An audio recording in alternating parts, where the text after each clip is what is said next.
Shri Shri Damodarastakam 8 Prayers to Lord Damodara, whose belly is bound by a rope, including the Sanskrit commentary of Srila Sanatana Goswami entitled Digdarsini Tika. Introduction by H. Bhakti Pranana Kesava Maharaja. 1 or 2 topics about Shri Shri Damodarastaka. Shri Krishna Kandra, who is a Chintyananta Saktiman Bhagavan, the Supreme Personality of Godhead and potent source of inconceivably limitless energies, allowed Mata Yasoda to bind him with ropes to a wooden grinding mortar. By this pastime, he fully tasted the essence of her Visada Vatsalya Prema Rasa, the totally pure spiritual mellows of her parental love. He also thereby revealed to the world the highest characteristics of his quality of bhaktadhanata, or willingness to subject himself to the dominance of the devotee. This supremely enchanting Dhamma Bandhana Leela was manifested on the day of Kartika Sukla Pratipada, the day after the dark moon day in the month of Kartika. This is also the primary reason for the perfectly glorious month of Kartika becoming famous by the name of Damodara. Agriyapada Sri Gopala Bhatta Goswami, the author of the Vaisnava Smriti Sastra named Sri Hari Bhakti Vilasa, has outlined the devotional activities to be carried out during the month of Kartika. He indicates that the rule to be followed every day is the worship of Sri Sri Radha Damodara and the recitation of the stotra named Sri Damodarastaka, thus HBV 16.9596. O learned Vipras, if one worships the deity of Sri Radhika during the month of Kartika for the purpose of her pleasure, then Damodara Hari becomes very satisfied. One who worships Lord Damodara by daily reciting the prayer known as Damodarastaka, which was spoken by the sage Satyavrata, verily attracts Damodara himself. This stotra named Sri Damodarastaka is found in the Padma Purana, being spoken by Sri Satyavrata Muni during a conversation with Sri Narada, Sanaka and other sages. Srila Sanatana Goswami states in his commentary on this prayer that it is Nitya Siddha, an eternally perfect prayer, that it was manifested through Sri Satyavrata Muni, and that it is actually capable of attracting Sri Damodara Krishna. He has fully elaborated on this prayer's ability to attract Lord Damodara in his exhaustive purports, which are abounding with his own personal realizations. For a long time, I have been contemplating a desire to publish this exposition of Damodarastaka, especially since upon the observance of the Damodara Vrata every year during the month of Kartika, all of us get together and sing the Kirtana of Damodarastaka with united voices. At such time, this prayer is manifest in all the devotees' hearts, thereby stimulating the arising of strong desires for explanation of the verses. Many Bhakta Sadhakas have specifically requested me to translate this information for them. Finally, after so many days we have published the 8 Sanskrit Mula Slokas of Damodarastaka along with the Sanskrit Anva, word-for-word synonyms, and Srila Sanatana Goswamipada's Sanskrit Tika named Digdarsini. For the benefit of readers who do not know Sanskrit, we have also included Bengali translations of the Mula Slokas and Srila Sanatana Goswami's commentary. In the present age, many so-called intellectuals, who are provoked and irritated by Kali Yuga's degradation, cast an extremely contemptuous glance upon the usage of the Sanskrit language. In spite of this, I have still published this book on Damodarastaka out of a desire for the benefit of people living in all lands. It is good if the literary scholars of the Bengali language would keep in mind that, above all else, our development of Bengali is wholly dependent on its derivation from the Sanskrit language. It is inevitable that the advancement of Bengali proceeds side by side with the advancement of Sanskrit literatures. Those who attempt to develop Bengali by jumping over Sanskrit literatures end up thoroughly steeped in gross error. We have taken note of the language produced by scholars of this type. It is disorderly and haphazard in all ways. Bengali is always subordinate to and dependent on Sanskrit. Namely, it is not that Bengali is an independent language and Sanskrit is completely different. The fact is that Bengali is Paratantra, totally dependent, and Sanskrit is Svatantra, totally independent. Keeping this precept in mind, we have placed this book before the assembly of learned sages. This Astaka written by Srila Vyasadeva is an ideal specimen amongst the world of literature due to its philosophical conclusions, its expertise of composition, and its astonishing excellence in revealing the essence of the Lord's Leela.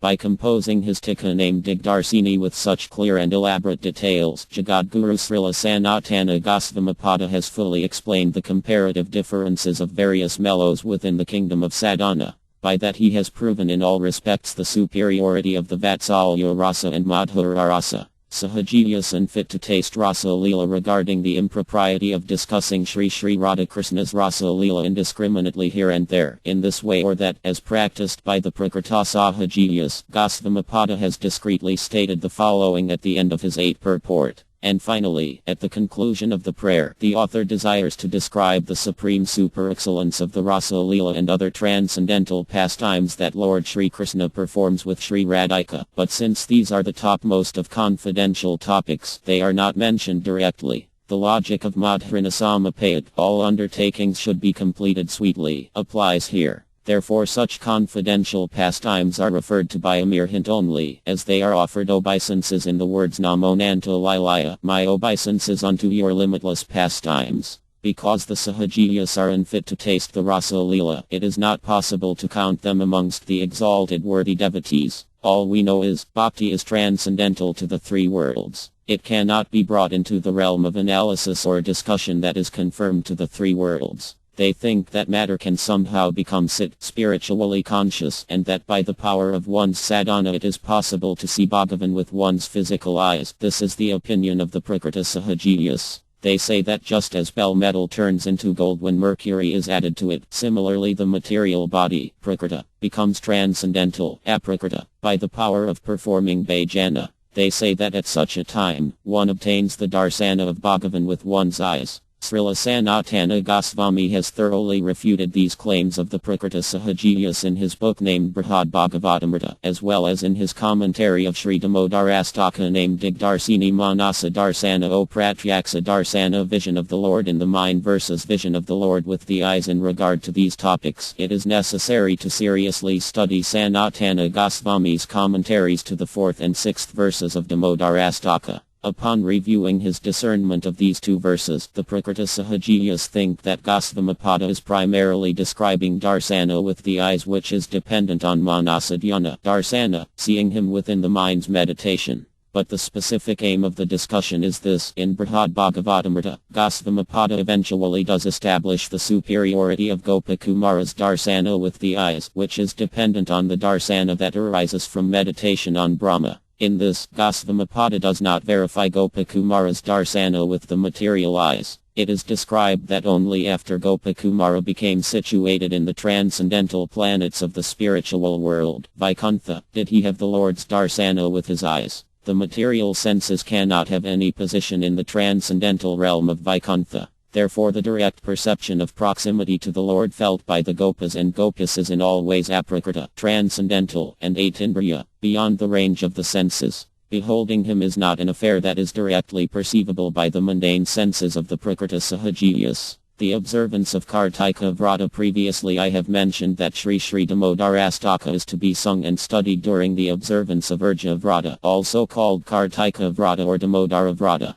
Those who desire to please Lord Damodara during the month of Damodara must certainly read this Damodarastakam book every day in its entirety. This is the specific recommendation of Sri Hari Bhakti Vilasa. The different ways of observing the Damodara Vrata are indicated in the Sastras. The Urja Vrata comes in the middle of Chaturmasya Vrata. This period begins from either the Ekadasi, the Dvadasi or the Purnima, full moon, and ends on the corresponding Ekadasi, Dvadasi or Purnima. But these dates should not be observed if they touch, overlap after sunrise in any way. Sanatana Goswami says, if the dates, Tithi, of a Vaisnava Vrata do not touch each other, then they are observed. Therefore on the days of the commencement and conclusion of Chaturmasya Vrata and Uriya Vrata, one should observe the Tithis only if they do not overlap each other. The definitive opinion of Hari Bhakti Vilasa is that the Tithis should not touch after sunrise to begin the Chaturmasya Vrata and the Urja Vrata. I would like to quote from a small article written by our Srila Thakura Bhaktivinoda on the topic of Kartika Vrata. In this article, he has clearly ascertained the days on which the conclusion of the Vrata is observed.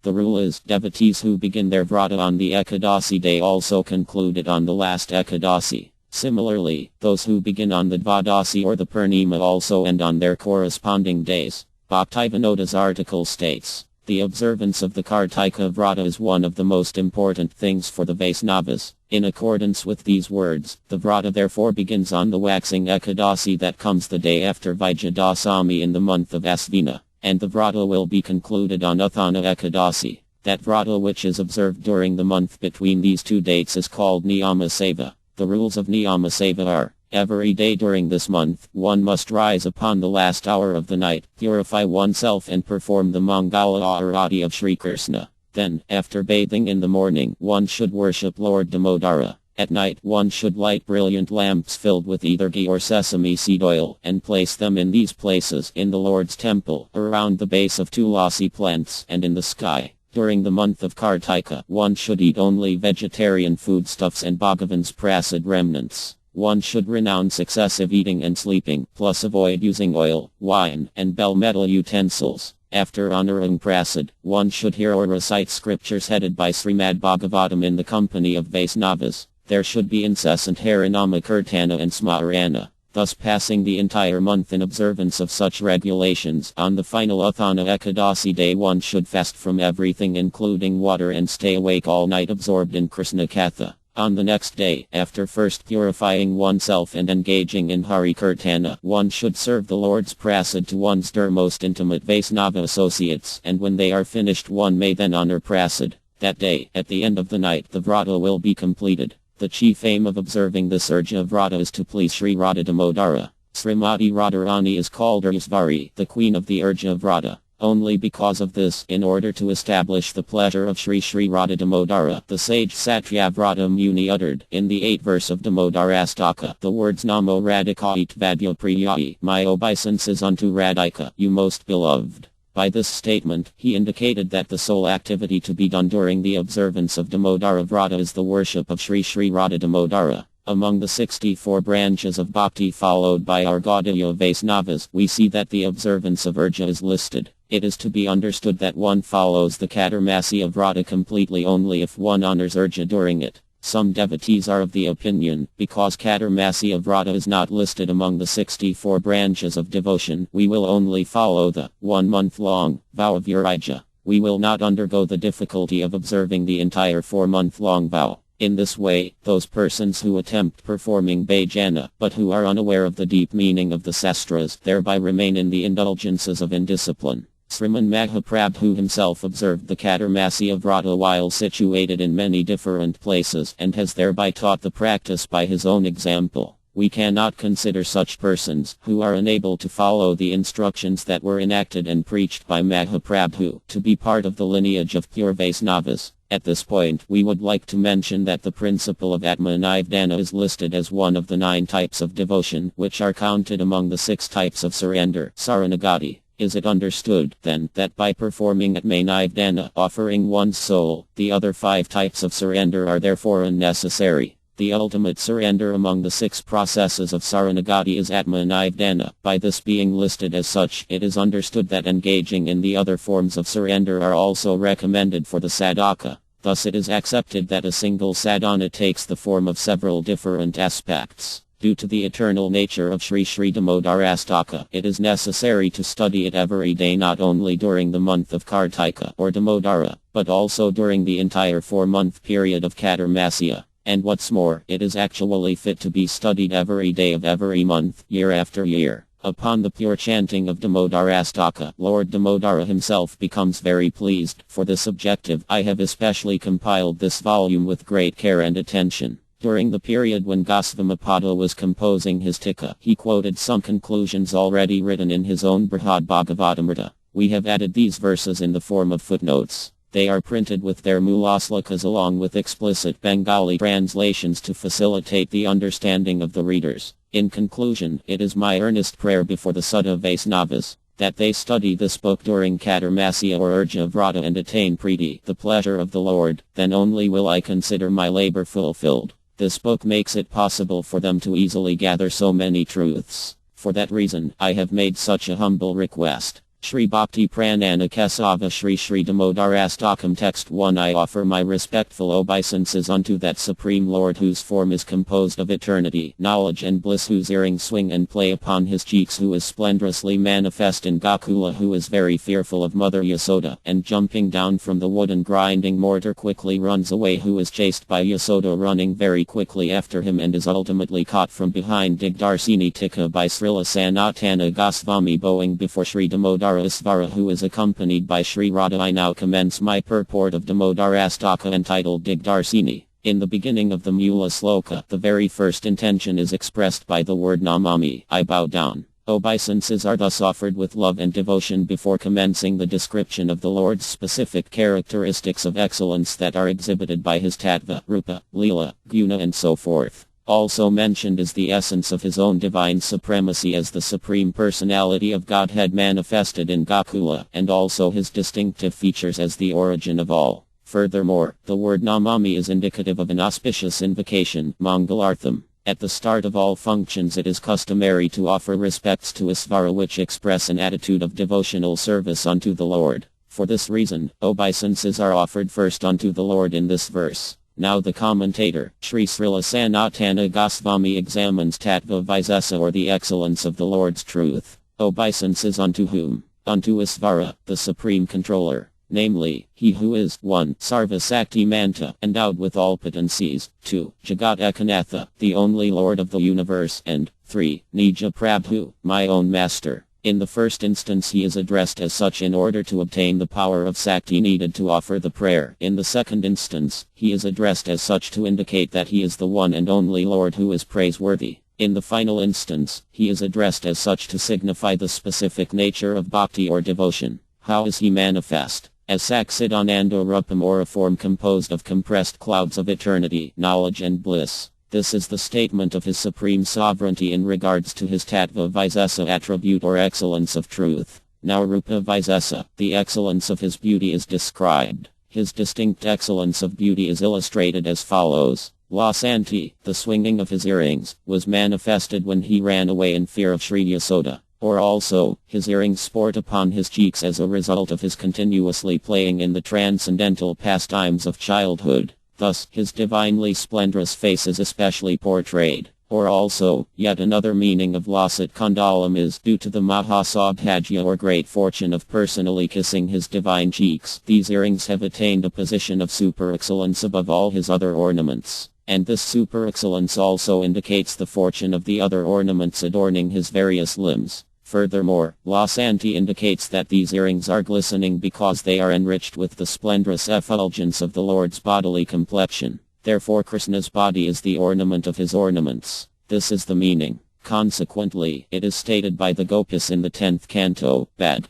10.29, 40. O Shri Krishna, by seeing your beauty, which attracts the three worlds, these cows, birds, trees and deer are all experiencing their hair standing on end. What is the wonder, then, if we are also bewildered? In the 3rd canto, Bad 3.2, 12, it is also stated by Sri Uddhava Vidura regarding Sri Krishna's beauty. Sri Krishna's beauty is so enchanting that it even astonishes himself. That beauty represents the supreme zenith of great opulence, so much so that he is actually the ornament of his ornaments. Now the Parivara Visesa or attributes of his family portray his unique excellence. The word Gokul indicates that place where gopas, cows, calves and so forth reside. The word Brajamanam indicates a particularly befitting place wherein he can manifest an excellence that surpasses that of previous Lilas. Moreover, he is splendorous because only in Gokula does he manifest his Svabhavika Sobha, or most natural characteristics of brilliance. It is stated in the 10th canto, Bad 10.32, 14. Bhagavan Sri Krishna, who sits upon the asana formed in the lotus-like hearts of the Siddha Yogas, manifesting a body that is the abode of all the splendor of the three worlds. He sat upon the asana presented by the Gopis, was worshipped by them, and thereby radiated even more splendor. His excellence of Leela Visesa, or attributes of his pastimes, are stated in the last two lines of the verse. The word Yasoda indicates Yasoda, or from his mother Yasoda. Bia indicates the fear of being punished for his offense of breaking the yogurt pots, stealing fresh butter and so forth. Ulukhalat denotes from the mortar. In order to steal the fresh butter suspended from the rafters, he took a large wooden grinding mortar that was kept in the same storeroom, turned it on end, and climbed up on it. But, spotting his mother coming into the room with a stick in her hand, he immediately gets down again. Davamanam, he speedily runs away. In this regard, if one desires to know the particulars of this pastime, it can be found in the 10th canto, Bad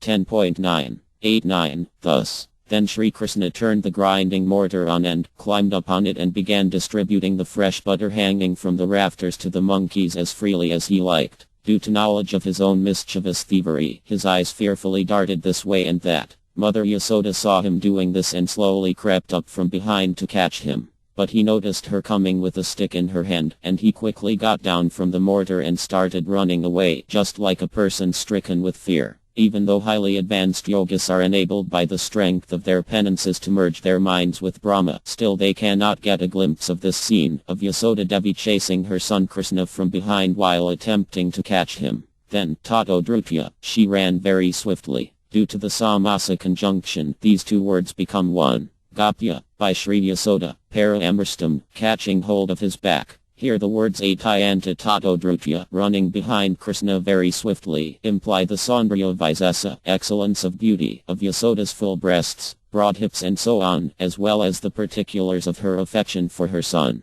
The loving use of the word Gopya connotes the grand fortune that came upon the Gopa caste, by Krishna preferring to appear among them. By the word Paramrstam, caught by his back, the unique attribute of super excellent affection that Bhagavan Sri Krishna feels for Yasoda Mata, Sneha Visesa, is intimated. In this regard also, one may search out the following verse from the 10th canto, Bag 10.9-10. While chasing after Krishna, the slim-waisted Yasoda's broad hips caused her pace to slow down. From running quickly, the flowers had come loose from her hair and were falling after her, but she still continued to pursue him. In this fashion, after chasing him, she finally caught him from behind. Thus ends Sanatana Goswami's Digdarsini Tika on the first sloka of Sri Damodarastakam text 2. Afraid of the stick in his mother's hand, who cries again and rubs his eyes with both his lotus-like hands, whose eyes express extreme fearfulness, who sobs again and again with quick breathing, making the necklaces upon his three-lined neck quiver, whose belly is bound only by his mother's devotion.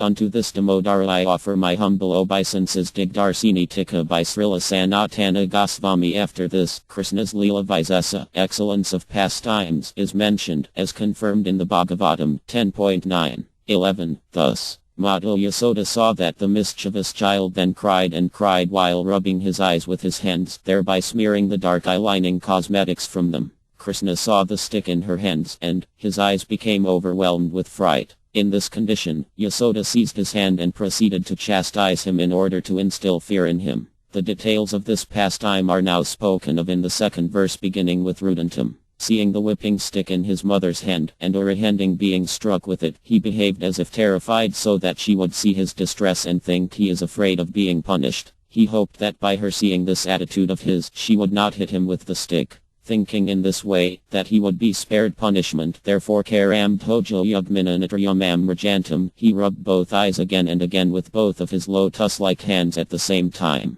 This is a natural characteristic of Balya Leela, and indeed the normal habit of small children. Or else, Karam Tojo Yugmina Nitriyugmam Rajantam may also indicate that by the influence of his fright many tears were actually forming in his eyes. Therefore he rubbed them again and again in order to make the tears fall out. Or furthermore, he rubbed his eyes again and again in order to wipe away the tears that were falling again and again. This is yet another meaning. Now Satan Kantram, dreading his mother's punishment, his eyes expressed how much he was terrified in his mind. Or else, it refers to his glancing this way and that in extreme fear. In this regard also, he tries to avoid being punished. Thus another confidential pastime is disclosed. Moreover, Muhusvasana, due to his crying and sobbing again and again, Kampat, trembling, Tririkhanka, marked with 3 lines just like a conch shell, Kanthstitham gravam, all his neck ornaments like pearl necklaces and so forth, he who appears this way, Damodaram, whose belly is tied with a rope.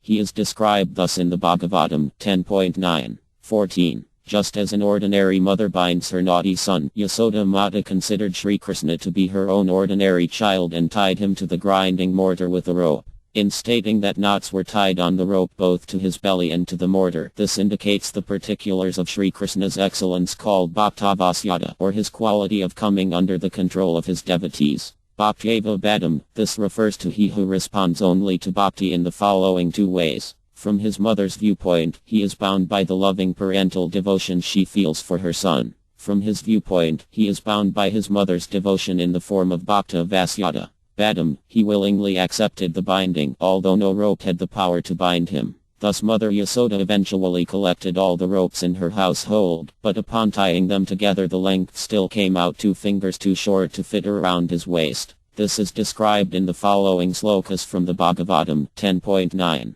15-17. While tying up the naughty child, the rope came out 2 fingers short, so Yasoda Mata tied another length to it. This rope also came out 2 fingers short, so she tied yet another length to that one. But no matter how many ropes she added, it always ended up too short. Thus she was unable to bind him, even by combining all the ropes in the house. Then her gopi friends began to smile, and she herself also smiled and laughed in astonishment. Or furthermore, the reason for this characteristic of the rope around his waist is Bhaktyeva Badam, he can be bound only by devotion and nothing else. By this he becomes controlled. Such is certainly the conclusion of the aforementioned description. In this connection, it is further stated in the Bhagavatam 10.9, 1821. While attempting to bind Krishna, Yasoda became fatigued from tying so many ropes together again and again, and she perspired as the flower garlands in her hair fell loose. Then the young child Sri Krishna saw her weariness and mercifully consented to being tied up. O Maharaja Pariksit, although he controls the entire universe along with its highly qualified demigods, the Supreme Independent Hari thus displayed how he comes under the control of his devotees. Therefore this Gopi Yasoda Mata received such a great benediction from he who awards liberation, a favor not granted to Lord Brahma, Mahesvara, or even Lakshmi Devi herself, who sports as half the body of all the Lord's incarnations. Bhagavan Gopika Sutta, the Supreme Lord appearing as the son of a cowherd woman, is thus readily available for his devotees, yet remains far away from those absorbed in the bodily concept of the eightfold yoga practices as well as those focusing on visions of the self through intellectual pursuits. In other words, the Tapasvis and the Jnanis embark on a very difficult path of spiritual searching, but, being completely unable to attain Bhagavan, at best can end up realizing only a minute fraction of Lord Krishna's true glory. These verses from the Bhagavatam indicate direct proof of all such conclusions. Elsewhere in the Bhagavatam it is stated, 10.10, 25. Because Devarsi Narada is my dear devotee, and because these 2 boys are the sons of my devotee Kuvera, I will deliver them in order to fulfill the words previously spoken by Mahatma Narada. The purport of these words spoken by Sri Krishna is that he totally depends on the devotion of Sri Narada. Being pleased with Narada's bhakti, Krishna therefore dragged the grinding mortar and broke down the 2 trees in which the cursed brother stood. This is why the Lord performs these and indeed all other pastimes, because of the devotion of his devotees. Thus ends Sanatana Goswami's Digdarsini Tika on the 2nd sloka of Sri Damodarastakam text 3 in this way, to he who perpetually drowns the residents of Gokula in pools of pure bliss, who informs those devotees desirous of knowing his supreme opulence and majesty that he is naturally conquered only by his loving devotees. I again offer my obeisances with love unto that Lord Damodara hundreds and hundreds of times. Digdarsini Tika by Srila Sanatana Goswami. Now the excellences of his Guna Vaisesa, attributes of his qualities, are expressed in this verse beginning with the word it. It depicts the reason for his coming under the sway of his devotees. And furthermore, it means by this Damodara Leela. It also connotes Ibrasibhika by all Sri Krishna's supremely enchanting childhood pastimes like the Damodara Leela. The word Svasya indicates his own uncommonly divine pastimes. Lila B. By all his sportive pastimes, he drowns all the living beings of Gokula in ecstasy. This is confirmed by many statements of the Bhagavatam such as the following, 10.11, 7-8. If you dance, then we will give you a sweet. By these words, or by clapping their hands, the elder gopis sometimes induced Sri Krishna to dance. Thus Bhagavan, the Supreme Personality of Godhead, danced just like an ordinary child. Sometimes they made him sing, and he therefore sang just like a bewildered innocent boy. In this way, he came under the control of the cowherd women exactly like a wooden puppet on strings. Sometimes his relatives would order him to bring their shoes, chair or measuring pot. But if he was unable to lift the article called for, he would grasp it firmly and, just to please his dear relatives, flap his elbows again and again to demonstrate his childish strength. On the basis of these conclusions of the Bhagavatam, it is further stated, Svagasam means all the living beings dwelling in Gokula. Ananda Kundnima Jantam, he immersed them in a deep pool brimming with liquid bliss mellows. Ananda Rasa Maya Gabira Jala.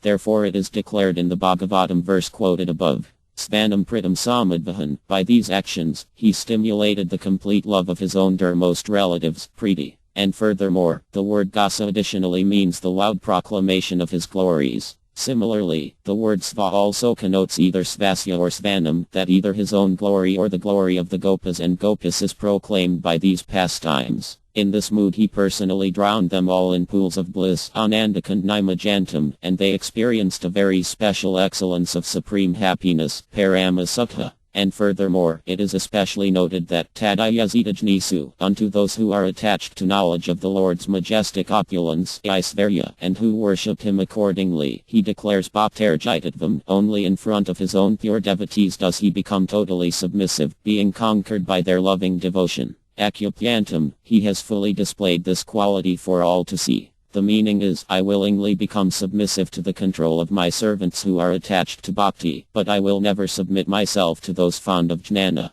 This is confirmed in the Bhagavatam 10.119. Thus, Bhagavan Sri Krishna has proclaimed to the bhaktas of the universe who are fond of Aisvarya jnana that he is fully submissive only to his own pure devotees. The meaning of this Bhagavatam verse is, the word Tadvidam indicates devotees who are attached to Bhagavad Aisvarya jnana. Or yet another meaning is, Tadayanam suggests that he displays this quality of submission to his devotees only in front of those who are already aware of the prabhava or power of his most dear, favorite devotees. He does not exhibit this feature to others. The reason for such behavior is, those who are unaware of the special glories of the Vaisnavas and those who cultivate Kavala Jnana, impersonal knowledge, are unqualified to be presented with a display of the supremely confidential truth regarding devotion and the glories of devotion. In this mood, a further meaning of Tadvidam, from the Bhagavatam verse 10.11.9 quoted above is, this word reveals Pratyavasya Tavidam, or those who are unaware of Sri Krishna's quality of submitting to his devotees. Now, in Damodarastakam, the word Premita denotes with an excellence of love and devotion.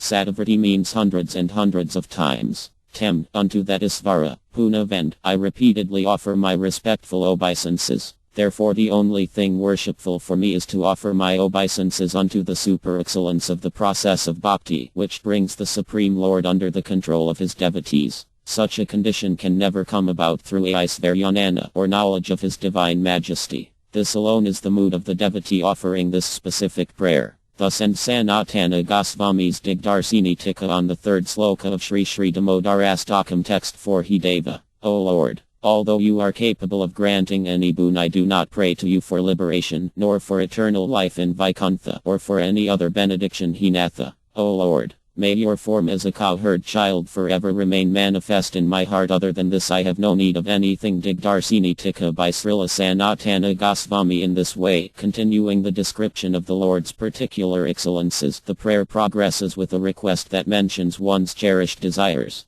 This is presented in two verses, 4 and 5, starting with the word Varam. The word Deva means O supremely effulgent one, or it also implies O Lord engaged in super excellent sweet sports. The word Iya means here in Vrindavana, Versad, from you, who can bestow any benediction. Varam Navern, I do not seek any boon. Specifically, I do not pray for moksha, the fourth purusartha or goal of human life, to achieve freedom from material contact by merging into the Brahman effulgence. Nor do I pray for moksha avadim, the highest supreme zenith of liberation in the form of eternally living in Sri Vaikuntha Loka, where the excellence of life is the nature of thickly condensed happiness. Nor do I pray for anayanka, other things such as the 9 methods of devotional service headed by Shravana, hearing, chanting, etc. I do not desire the boons that may be obtained by any of these processes. Furthermore, even if you want to give them to me, and additionally, even if others consider such things to be very appealing, here in Vrindavana I do not have the slightest desire for them. This word can also be used in relation to the statements of the rest of the verse. It is naturally understood that the 3 benedictions referred to, moksha, liberation, mokshavadi, the highest zenith of liberation, and anaya, other things, all reflect an ascending level of superiority, each being greater than the last. In this regard, the superiority of Vaikuntha to impersonal liberation is clearly described in my Srila Sanatana Goswami's Brihad Bhagavatamrita, Uttarakanda 1.1415. Please see Appendix A, page 23. And the superiority of the 9 process of devotion, headed by Shravana, to Vaikuntha Loka is described in the Bhagavatam 3.15. 49. Thus, the four Kumaras headed by Sanat, after cursing the disrespectful devotees named Jaya and Vijaya, said to Lord Vishnu who had just appeared, "O Lord, we pray that you let us be born in any hellish condition of life as long as our ears are always filled with the chanting of your transcendental qualities." By these words, it becomes evident that the 9 processes of devotion beginning with Shravana can be perfected even while living in hell, wherever one is and in whatever condition of life, one thereby experiences the perfection of living in the eternal abode of Vaikuntha. This being the case, then what boon does one want from the Lord? The answer is given in this 4th verse of Damodarastakam. Hinatha, idam te vapur gopala balam, O Lord. This form of yours as a cowherd child in Vrindavana, Sada me manasi avirastam, may such a form ever be manifest in my mind. Since he is antaryami, situated as the indwelling supersoul, he may be seen manifesting the divine beauty of his every limb within one's heart just as clearly as one sees directly with the eyes. Still, even if Krishna were to personally address the devotee and offer, "Oh he," the above mentioned 3 kinds of boons beginning with moksha are not ordinary. They are most desirous, and anyone would immediately accept them. Would you accept them? The answer is given herein. Kimaniya, what is the use of all these things? They have no value to me. This is the meaning. The reason behind this attitude is Sri Krishna is composed of all the bliss in the universe, so if he is attained then everything else is automatically and perfectly attained. But if one cannot attain Krishna, then the imperfection perceived in the absence of the desired goal especially creates a grand distaste and lamentable misery at the mere thought of attaining something of lesser value. Therefore it is said here that other boons are useless. Kimaniya, what good are they? This is the mood. Or else, the words Kimaniya show yet another meaning. Again the Lord may ask, even though you do not pray for the boons beginning with moksha, would you care then for the boon of directly seeing and conversing with my supremely worshipable 4-armed form of Sri Narayana and other Aisvaryamurtis? The answer remains the same. Kimaniya, other boons are useless to me. The intention behind this is, if your divine form of a cowherd child, which is the crest jewel of all splendors, would always be manifest in my heart, then I would feel very, very pleased. Nothing short of that would satisfy me. This is the mood. For further details regarding the glories of Antardarsana, seeing the Lord within the heart, please see Brihad Bhagavatamrita, Uttarakanda 2.696. Please see Appendix B, page 24. Therein the sage Sri Pipalyana on the planet Tapaloka has explained all these principles very elaborately. Now the Damodarastaka prayer offered by Satyavrata Muni similarly demonstrates that the longing for inner darsana is the best goal of all. From this prayer all these things can be clearly understood. Thus and Sanatana Goswami's Digdarsini Tika on the 4th sloka of Sri Sri Damodarastakam text 5. O Lord, your lotus-like face is completely surrounded by very dark blue, glossy reddish-tinted curling hair and is kissed again and again by Mother Yasoda. Your lotus face is endowed with lips red as bimba fruits. May it always remain visible in my heart. The attainment of millions of other boons is completely useless to me. Digdarsini Tika by Srila Sanatana Goswami. And furthermore, the longing to see your Sri Mukha, your divine lotus face that is Parama Manohara, supremely enchanting, is stated in this verse beginning with Idam T.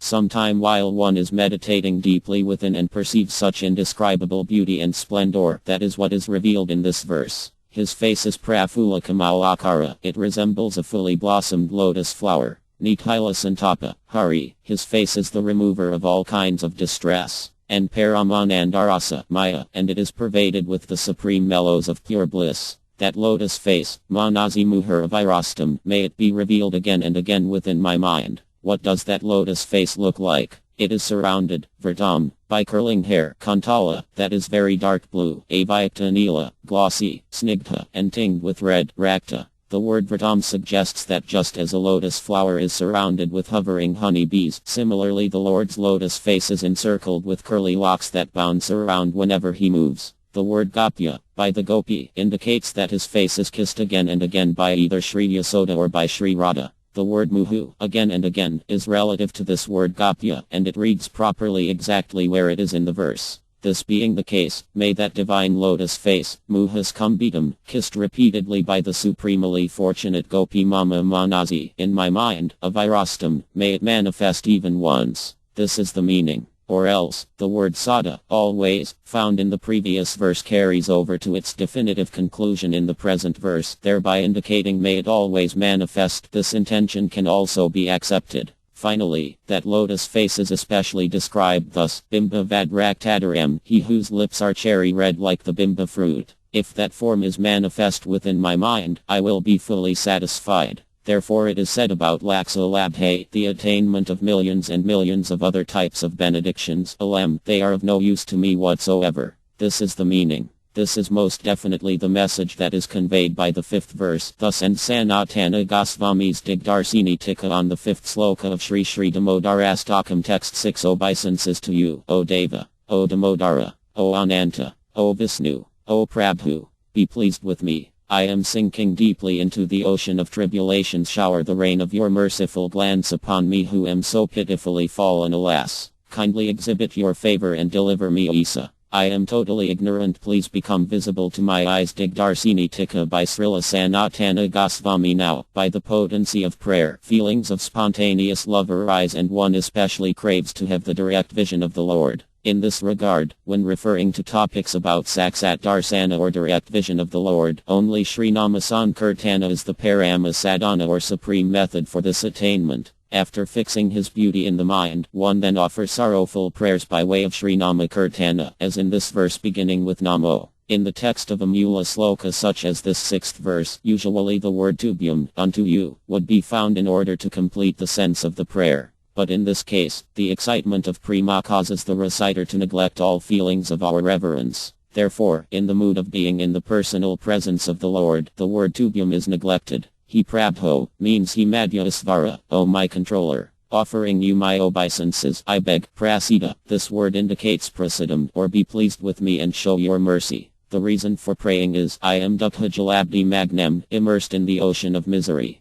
Specifically, the word Dukha, pain, misery, distress, indicates either the agony of repeated birth and death in the samsrika material world, or else the torment of not seeing you, resulting in feelings of ocean-like infinite desolation. Jalam, meaning net, illusion, deception, and abda, ocean, denotes the extreme vastness. By the force of my own karma, I am thus magnam, submerged. I am tortured by all these harsh afflictions. Therefore I am adidinam, very distressed. Or else, another meaning of the word adidinam is, I am completely bereft of the association of saintly persons, and consequently without their assistance I am extremely fallen. Or else, yet another meaning is, due to not seeing you, I am just like a living dead man. In this regard, I am also anam, I am particularly ignorant about how to resolve this problem. Then Kripadrastivarstya, showing your own mercy, please shower me with your nectar-laden glances and anugrahana, thereby uplifting me and once more enthusing me with life.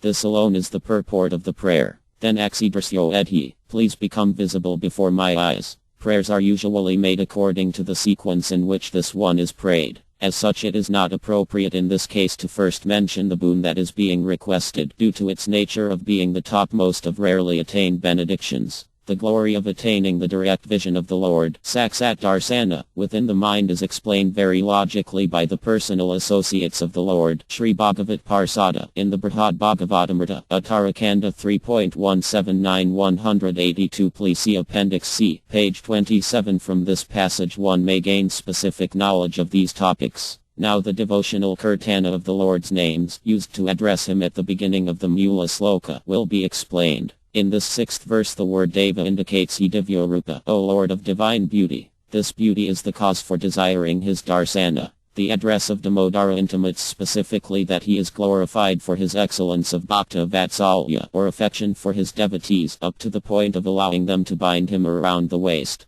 Therefore I will be qualified only by bhakti to see him with my own eyes. He who has no end, whose mercy has no limits, is addressed as Ananta. Therefore he will certainly shower his glance of mercy and thus favor me. The address Prabhu connotes Yasintya Ananta Adbhuta Mahasakti Yukta, O you who are endowed with inconceivable, limitless, astonishingly grand potency. Therefore you who cannot be perceived by the senses can only become visible to my eyes by dint of this same inconceivable Sakti of yours. Addressing him as Isa suggests, He Paramasvatantra, O you who are supremely independent. In showing your favor even to unfit souls, you are dependent on no one else. And moreover, the address Vishnu means He Sarva Vyapaka, O you who are all-pervading. Furthermore, it means, O you who are fond of entering into Vrindavana's secluded caves and bower cottages. Praying like this indicates that it is not difficult for him to come before one's eyes. He does not have to labor hard to come from a distance. Some additional interpretations of the above-mentioned forms of address are now given. Or else, he ananta means that he is a parikana or continuously existent without interval or separation. The address of Vishnu means he is sarvavyapan or living everywhere. Therefore, he Damodara proclaims him thus under the sway of his own Parama Vatsalya Visesa or supremely affectionate attribute. There is absolutely nothing that he cannot do. The purport of the other words used for addressing him may also be understood in terms of these expanded indications. Thus ends Sanatana Goswami's Digdarsini Tika on the 6th sloka of Sri Sri Damodarastakam text 7. O Damodara, although you were bound to the mortar with ropes tied by Mother Yasoda, you mercifully liberated the sons of Kuvera who were cursed by Narada Muni to stand as trees, and you gifted them with your own devotional service. Therefore please also bestow upon me your own prima bhakti in the most profuse way. This is my exclusive longing. I have no desire to any other type of liberation. Digdarsini Tika by Srila Sanatana Goswami. In this way, by the attributes of pure ecstatic love, prima visesa, one becomes infused with supreme longing and prays for direct audience with the Lord. Saksat Darsana. From the attributes of that pureful longing arises ecstatic loving service, prima bhakti, which demonstrates the supreme rarity of Saksat Darsana. This prima bhakti is verily the only means for attaining his darsana. First establishing this as a fact, prayer is then offered to him. Or else, if one does receive his vision but once, the mind is unsatisfied, and, due to not seeing him the very next second, the agony of separation sets in. Holding an apprehension like this, which perpetually brings the Lord under one's sway, is a feature of prima bhakti, which is the one and only means of maintaining such a condition. This being declared the case, then how could it possibly be accomplished by such an utmost offender like me? The answer to this concern is that Sri Bhagavan's quality of bhakta vatsalya, affection for his devotees, makes the impossible quite possible. In order to resolve this for certain, the proposal of moksha is again rejected here in the 7th verse, beginning with Kuvaratmajau, where the prayer is made purely for attaining prima bhakti. The words Bada Murtya indicate that his Sri Vigraha, divine bodily form, was bound with ropes tied to the grinding mortar by Sri Yasoda. By that Sri Vigraha, he liberated the two sons of Kuvera. Thus by his dragging the mortar between the two trees known as Yamal Arjuna, Bhagavan personally demonstrates the supreme fortune that comes in the form of Saksat Darsana, seeing his form, personally touching his form, and so forth, which are integral attributes of his supremely beautiful pastimes. Even though he himself was tied up, now it is described how he liberated Nilakuvara and Manigriva. The word Mochitau denotes that they were liberated not just from the curse of Sri Narada, but from samsara, the material world, as well. They were not awarded with kavalam or impersonal liberation of merging into his all-pervading effulgence, but it is definitely stated that they were gifted with prima bhakti. These two boys are described as bhakta bhajau. They took shelter of bhakti as the supreme goal. Those who cannot give up the shelter of devotion in any way, shape or form are called bhakti bhajam. Krishna personally transformed them in this way. Thus it is the intention of the author to specifically declare that not only were they liberated, but that they were also awarded with prima bhakti. In this regard, the Lord has declared to these two boys in the Bhagavatam 10.10, 42, the sprout of prima for me, which was your most supremely cherished goal, has now fully arisen in both of you. From this ecstatic mood, you will never take birth in the material world again. Srila Sanatana Goswami has elucidated upon this verse in his own commentary on the Bhagavatam. The purport is, the word Vam, you two, indicates that Lord Krishna was addressing the two boys thusly. The most desired thing you have prayed for is Parama Bhava, and you both have fully developed this prima for me. Therefore you will never again experience bhava, the repeated birth and death in the material world, nor will you feel the misery of samsara even while living here. Then, he Damodara. Tatha, just like that svakam, the exclusive shelter, asraya, of your own lotus feet, or else, the exclusive objective, visa, of such a beautiful form as yours, namely prima bhakti, me, unto me, pra, please bestow it unto me in the most lavish way. Ya means please give, and the prefix pra indicates prakarsina or with profusion or intensity. Verily, it is just like Lord Shri Krishna is saying, O he. Why are you so enthusiastic for Prema Bhakti? Just accept liberation like the two sons of Kuvera, whereby the miseries of birth and death in the material world are finished. To that the answer remains the same, Neti, no, thank you. Other than this goal named Prema Bhakti, Namox Graho Miasti Damodara, I have no eagerness for any other type of liberation, O Damodara. The purport of this is, one may think, if the samsara is destroyed by engaging in Prema Bhakti, let it be. Or, if Prema Bhakti doesn't destroy the samsara, then let me not develop it. I truly have no inclination for either mentality. The confidential mood is thus, if a Sintamani lies in the palm of your hand, then all activities you undertake will be perfect. Therefore what is the value of grasping a tiny, insignificant thing, like moksha? Or else, the phrase Damodara, Prema Bhaktim Svakam Me Pra means, this Bhagavan's belly is bound with ropes, so from him one prays for Prema Bhakti in order to perpetually bind his belly. The eagerness for this reciprocation makes it actually possible. Ending such, the prayer continues, Namakskarha, etc., wherein the alarmed devotee offers, do I not have eagerness for you to become liberated from the ropes? The purport is, yes, I certainly care. This is precisely the meaning. But all I want from you, in your bound-up form, is that you bestow my most cherished benediction of Prema Bhakti. Or else, yet another meaning is, the word indicates please bestow Prema Bhakti here in Vrindavana. This intention also follows. To interpret further, one prays thus because Sri Vrindavana is the exclusive agent for the arising of Prema Bhakti's unique happiness. Also, only in Vrindavana Sri Krishna especially appears. Also, the attributes of his Saksat Darsana are found there in that form, with his belly bound. And further, one prays for perpetual residence in Vrindavana because only there does Sri Bhagavan desire to especially manifest as the enjoyer of the forest, Vrindavana Vihari. All this is additionally evidence. Further details of these topics could be ascertained as we have been doing herein.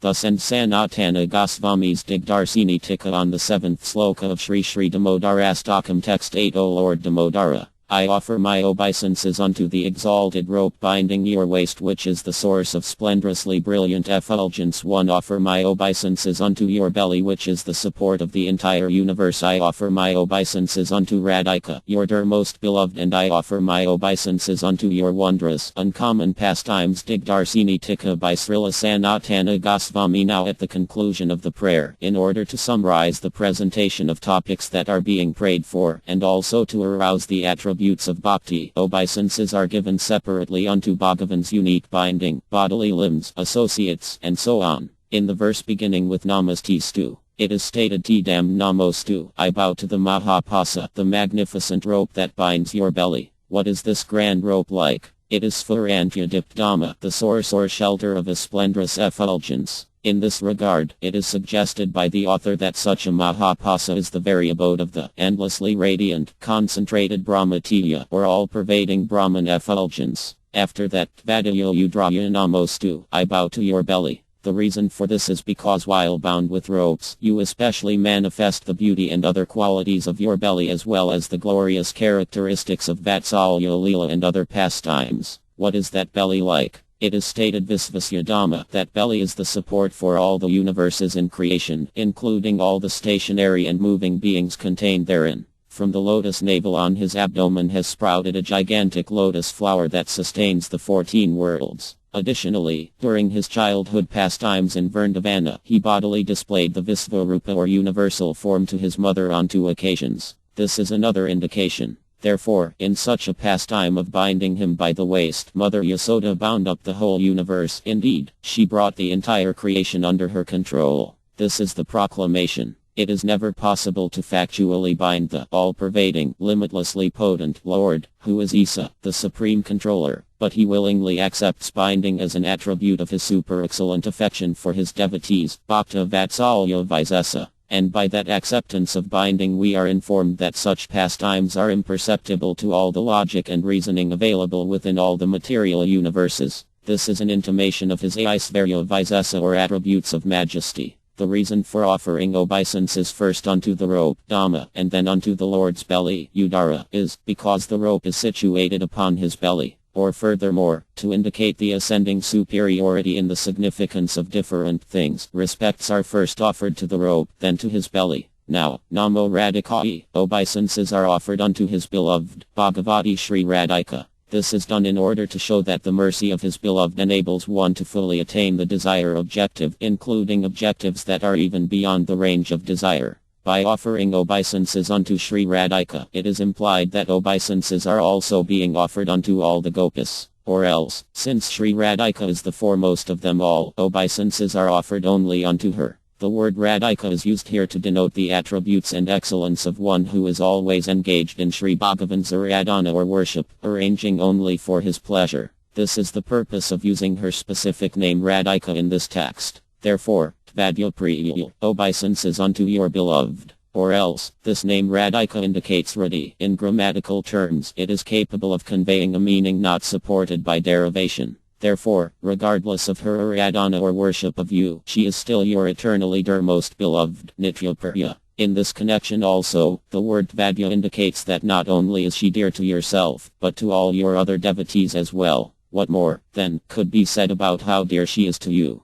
Additionally, this statement implies that you are also her Nityapriya, eternally dear beloved. By such the excellence of Sri Radhika's love for Sri Krishna, Prema Visesa, is suggested. The words Pranama in this verse can either mean, my obeisances unto you, Radhika's beloved, or, my obeisances unto Radhika, your beloved. Whoever is beloved to you, such a person is certainly worshipable for the entire universe. Therefore, since Radhika is your own dear most beloved, Namostu, I bow before her. And finally at the conclusion of the prayer, the author desires to describe the supreme super excellence of the Rasa Leela and other transcendental pastimes that Lord Sri Krishna performs with Sri Radhika. But since these are the topmost of confidential topics, they are not mentioned directly. The logic of Madhrana Samapayat, all undertakings should be completed sweetly, applies here. Therefore such confidential pastimes are referred to only by a mere dint as they are offered obeisances with the words Namo Nanta Lilaya, obeisances unto your limitless pastimes. Please see Appendix D, page 29. The word Diva indicates that obeisances are offered unto Bhagavan who is Lokotara, supernatural, divine, transcendental. With this it is intimated that by Damodara Krishna's divinely supernatural quality, then all the lilas performed by him are also similarly transcendental. Or else, it could also be interpreted to mean, my obeisances unto you who are continuously engaged in pastimes along with Sri Radhika. Therefore, Ananta Lilaya Tubhyam Nama, I offer my respectful obeisances unto you who are thus performing limitless pastimes. By the words Ananta Leela, it is suggested to include all the pastimes associated with the realm of Gokula Vrindavana. I offer my obeisances unto all those lilas. Such a mood is most certainly expressed in this verse. Thus and Sanatana Goswami's Digdarsini Tika on the 8th sloka of Sri Damodarastakam appendices verses from Sri Brihad Bhagavatamrita quoted by the author Sri Srila Sanatana Gosvamipada in his Digdarsini commentary on Sri Damodarastakam, as elucidated by Sri Bhakti Pranana Kesava Maharaja, Appendix A, Ref. Text 4, page 14, Brihad Bhagavatamrita 1.1415. Those who worship Bhagavan Sri Krishna without any motive for personal gain, the Niskama Bhaktas, go directly to the abode of Vaikuntha. That abode is composed of condensed bliss, it is pervaded with transcendental consciousness, and it is rarely attained even by the liberated souls. That is, those who become mukta, liberated by dint of their cultivation of Brahmajnana, impersonal knowledge, can never attain that Vaikuntha Dhamma.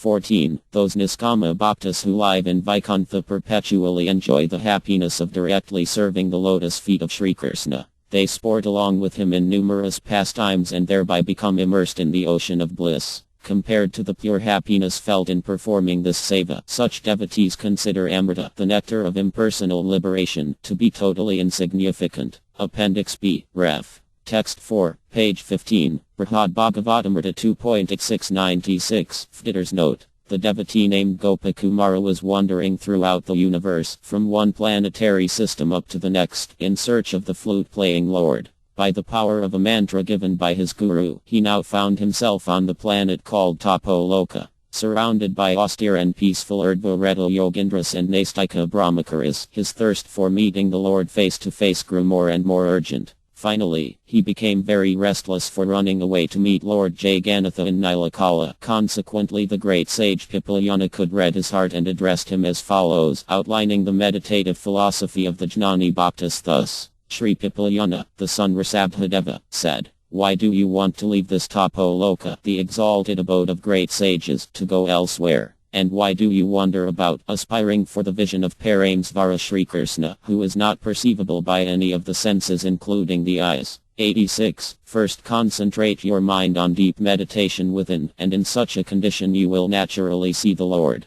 Svayam Bhagavan perpetually lives everywhere, both within and without, and thus he is just as perceptible as any other plainly visible thing. 87. The Lord Vasudeva, who is known as Paramatma, the Supreme Soul, remains within the heart as the monitor of the soul, and his very form is Sakchidananda, Vigraha, composed of eternity, knowledge and bliss. Thus he is manifest only unto a heart that is continuously being purified by the mode of Visuddhisattva, pure goodness. He is not perceivable by other senses. In other words, because his form is composed of Sakchidananda, and due to his power of self-manifestation and eternal consistency, he cannot be grasped by the external senses. 88. The attainment of Bhagavad Darsana in the heart is called dhyana, and if one obtains this, then is that not vision by the eyes? Specifically, is there any need to leave this Tapoloka and go elsewhere to have his vision with the eyes? In response to this argument, the answer is given. When one beholds Sri Hari directly with the eyes, that vision is also perfectly accomplished by the mind. This is because when one sees Bhagavan, then no other thoughts can arise within the mind. That is, upon beholding the darsana of Sri Bhagavan Mati within the deeply absorbed meditative mind, that is verily perceived as a vision of the eyes. 89. If someone says that all this is acceptable, but still there is more pleasure in beholding him directly with the eyes, then the response is given. Upon the arising of pleasure within the mind, then, why just the eyes? All the senses naturally become pleased. Due to the mind's centralized functioning, the pleasure of all the senses is included in the mind's pleasure. The functions of all the senses including the tongue, eyes, ears and so forth are accomplished through the sole means of the mind. That is, the senses cannot independently grasp their objects such as taste, form and sound without the mind accepting them with its perception. 90. Without the function of the mind, the functions of all the senses are ineffective. If the senses grasp their respective objects, and if the mind has not accepted such stimuli, then the objects are still not perceived by the soul. This is because in the absence of the mind's functions, the Jivatma cannot perceive those sense objects.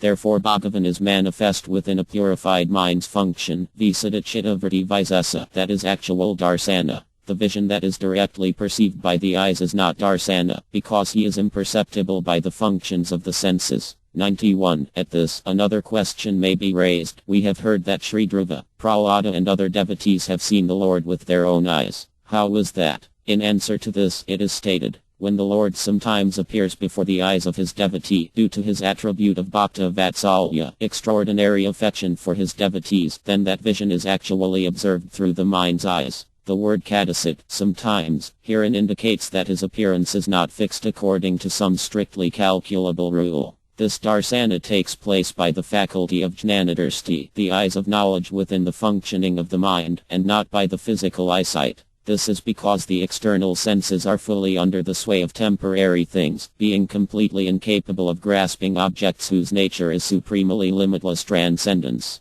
Then we note the reason for the celebration of the above-mentioned vision by the eyes. Upon receiving the darsana of the Lord within one's mind, purified to a state of Suddhasattva, then the devotee only thinks proudly that this is a vision seen with the eyes, although in actuality, it has not been perceived with the physical eyes. 92. Additionally it is said, Bhagavan occasionally becomes visible to the external eyes of a devotee out of his potency of mercy, for what cannot be accomplished by his all-pervading energies. Even upon this form of darsana, the bliss created thereof is manifest only in the heart, since the heart or mind is the seat for the arising of ananda. 93. And furthermore, if one obtains the darsana of Bhagavan and afterwards he disappears, then the bliss generated in the heart by his vision sports about within the heart, resulting in the experience of many kinds of successive visions and ray visions. Therefore Bhagavad Darsana, the vision of the Lord, is resolved only in the mind. And the mind is the single most great receptacle capable of realizing the bliss of his vision.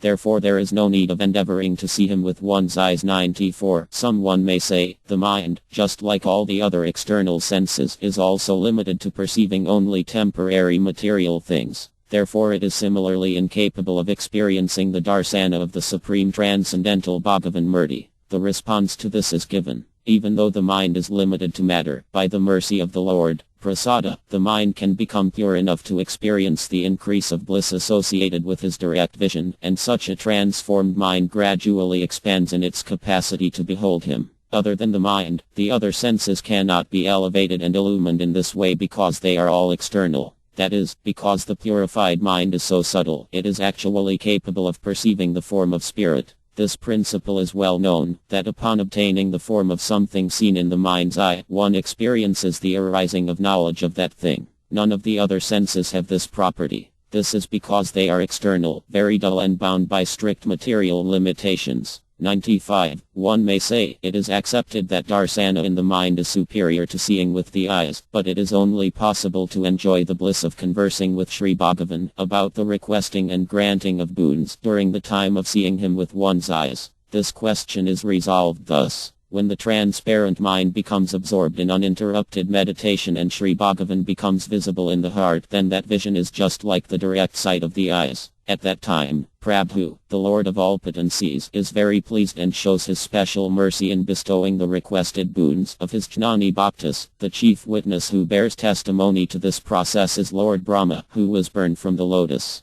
96. At the dawn of creation, Lord Brahma, the first created being who was born from the lotus sprouting from Bhagavan's navel, became immersed in meditation on the Lord for the purpose of begetting progeny in the empty universe. When he attained samadhi, Bhagavan bestowed his darsana. Seeing the vision of the Lord within the rapture of his samadhi, Brahma respectfully bowed down, and Bhagavan personally took him by the hand and said, I am very pleased with your penance. Now you may request a boon. After praying for a boon, Brahma directly obtained from the Lord the Katar Sloki Bhagavat, the 4 seed verses of Srimad Bhagavatam. The pastime illustrates how in the state of samadhi one perceives Bhagavad Darsana and has an experience that is complete with the supremely merciful blessings of seeing the Lord, obtaining boons, conversing with him, being touched by him, and so forth. For more elaborate information in this regard, one may study the Srimad Bhagavatam, 2nd Canto, 9th chapter, and also the 3rd Canto, 8th chapter. Editor's note. This entire philosophical presentation of Antardarsana being superior to direct vision of the Lord with the physical eyes is true only for the Jnani Bhaktas, the austere, meditative devotees who prefer sitting in seclusion while deeply focusing on the Supersoul, the Lord in the heart. Later we will find that Srila Sanatana Goswami quotes further passages from his Brihad Bhagavatamrita in his commentary on the 6th verse of Damodarastakam, and these verses will ultimately prove that the best type of the Lord's darsana is that which is perceived directly with the senses, as in the case of his Sutta Bhaktas or pure devotees. Appendix C, Ref. Text 6, page 18, Brihad Bhagavatamrita 3.179-182. Previously we have seen the quotes from Srila Sanatana Goswami's Sri Brihad Bhagavatamrita, Uttarakanda, Chapter 2. Therein, the sage and resident of Tapoloka, Sri Pipalyana, established the significance of darsana of the Lord within one's mind being superlative to darsana with one's eyes. Contrary to this position, now in the following group of verses quoted from Sri Brihad Bhagavatamrita, Uttarakanda, Chapter 3, the Srimad Bhagavata Parsadas, personal associates of Lord Narayana, who are residents of the transcendental realm of Vaikuntha, will establish the superiority and supreme effectiveness of direct darsana with the eyes as compared to seeing the Lord during the samadhi or dhyana within the mind. They expound their view by using scriptural citations and logical arguments found in the following 4 verses. The direct vision of the Lord with one's very eyes is the highest grace attained by the successive waves of his merciful benedictions. Since Kardama Muni, Dhruva and other devotees received the darsana of Bhagavan and thereby attained his great mercy, these stories illustrate the supreme glories of seeing him the eyes. From this type of direct vision comes extremely profound bliss that surpasses all other forms of darsana such as in meditation. This vision of Sri Krishna in person through the eyes is the final reward of practicing the ninefold process of devotion headed by Shravana. 179. The direct vision of the Lord is the topmost fruit of all sadhana practice. Upon attaining this, the essence of Maya within the soul is destroyed down to the root, while simultaneously the illumination of Prema increases more and more. 180. Now by citing ancient examples from the scriptures, proof is offered regarding the supreme delightfulness of beholding the Lord with one's eyes. Sri Prahlada Maharaja, the son of Kyadhu, Hiranyakasipu's wife, as well as other great devotees, although constantly seeing the Lord within their own hearts, still, due to its supremely delightful nature, they always longed for the vision of the all-powerful Prabhu with their eyes. This is a fact. The proof of this is that one day Prahlada Maharaja was sitting on the shore of the sea and obtained the direct vision of Sri Bhagavan. Thereafter the bhava of his ecstatic love especially increased. In this regard, one may refer to the book named Hari Bhakti Sudhoda. 181. Someone may say, on the basis of verses such as the Tivamusya verse of Srimad Bhagavatam 3.15.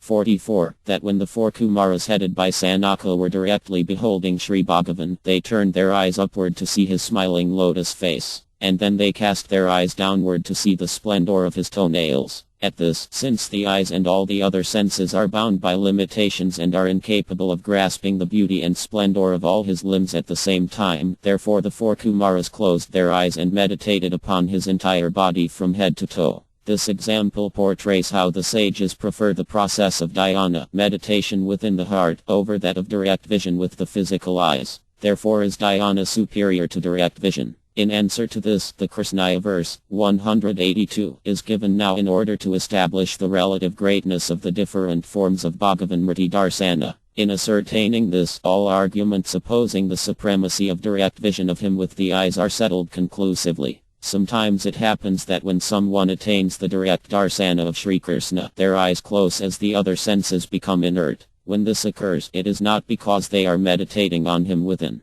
Rather, it is an expression of ecstatic symptoms as the devotee becomes overwhelmed with bliss. This is a specific transformation of love, prema vikara, that is similar to the 8 sattvika bhava symptoms headed by shivering, kampa. Here it is also worth considering, it was described that Lord Brahma executed severe penances, and only while deeply absorbed in meditative samadhi did he attain Bhagavad Darsana and was touched by the Lord, engaged in a conversation with him, and thereby received great mercy from Lord Krishna personally. The purport is that by the process of dhyana or samadhi some devotees receive the favor of the Lord, as indicated previously in BB 2.92 by the word kadasit. In this matter, there is never any fixed rule governing the Lord's appearance. He has been perceived only by Lord Brahma and other Bhagavadbhaktas of his caliber. But the conclusive truth is, compared to seeing the Lord within the mind during meditation, the most profound bliss is definitely attained by beholding him personally with the eyes or the other senses. Appendix D, Ref.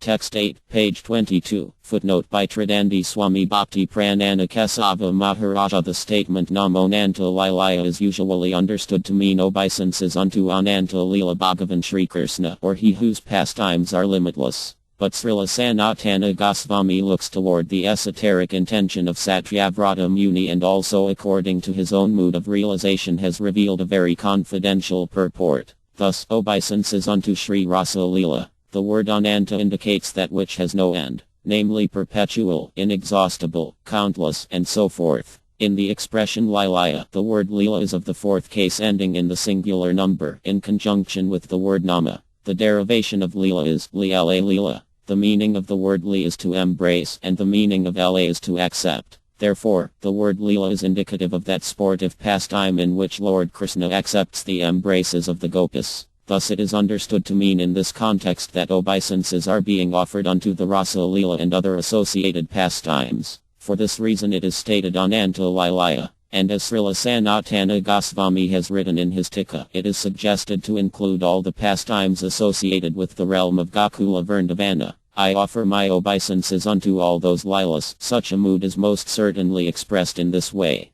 By writing this, he has himself fulfilled the quotation of Madhrana Samapayat, all undertakings should be completed sweetly. Yet another topic is necessarily indicated at this point. Srila Gosvamipada has revealed that the final sloka of Damodarastakam shows Sri Krishna's pastimes headed by the Rasa Leela to be the topmost of all. He states since these are the topmost of confidential topics, they are not mentioned directly. Therefore such confidential pastimes are referred to by a mere hint only, as they are offered obeisances in the words Namo Nanto Lilaya. The meaning of this is, because the Rasa Leela is the most highly confidential pastime of the Lord, therefore Satyavrata Muni has mentioned it only with the briefest clue or tiniest glimpse. By so doing, he has made it known that it is always inappropriate to casually hear and chant about the Rasa Leela here and there, whenever and wherever. Not only that, but if an unqualified person deceives himself with an attempt to banish lust, but then contemplates, performs or imitates the Rasa Leela, then such a person certainly becomes degraded due to the offense of minimizing the glories of the factually transcendental Rasa Leela. Eventually he will fall down to become a lusty debauchee and attached householder, just like the Prakrita Sahajiyas who prematurely dabble in the highest truth. In regard to ascertaining who is qualified to hear and chant about the Lord's Rasa Leela, it is especially noteworthy to examine the statements of Srimad Bhagavatam presented at the conclusion of the Rasa Leela description, 10.33, 30. Thus, one who is not a great controller should never imitate the behavior of ruling personalities, even mentally. If out of foolishness an ordinary person does imitate such behavior, he will simply destroy himself, just as a person who is not Rudra would destroy himself if he tried to drink an ocean of poison. The purport of this is, one who is not an Isvara truly qualified by being endowed with divine potency should never even mentally contemplate, perform or imitate the Lord's Rasa Leela. Only Lord Shiva himself is able to drink an entire ocean of poison. If an unqualified person who is a Rudra, not Shiva, falsely considers himself to be greatly qualified and tries to drink poison in the form of hearing and chanting about the Rasa Leela, then he would certainly die, that is, he would become tightly bound within the death-like condition of samsara or gross material existence. Lord Sri Krishna's Rasa Leela pastimes are the crest jewel of all his pastimes, and the benefits of cultivating such pastimes are the crest jewel of all benefits. Therefore those who are qualified to relish these topics will be the crest jewels among all devotees. The Lord's Rasa Leela should never be studied in any way by those who are seized by the disease of the heart, who are lusty for personal gratification, or otherwise unfit. In matters of ordinary education, if one wants to dispel one's ignorance, it is necessary to gradually master the highest knowledge of the university.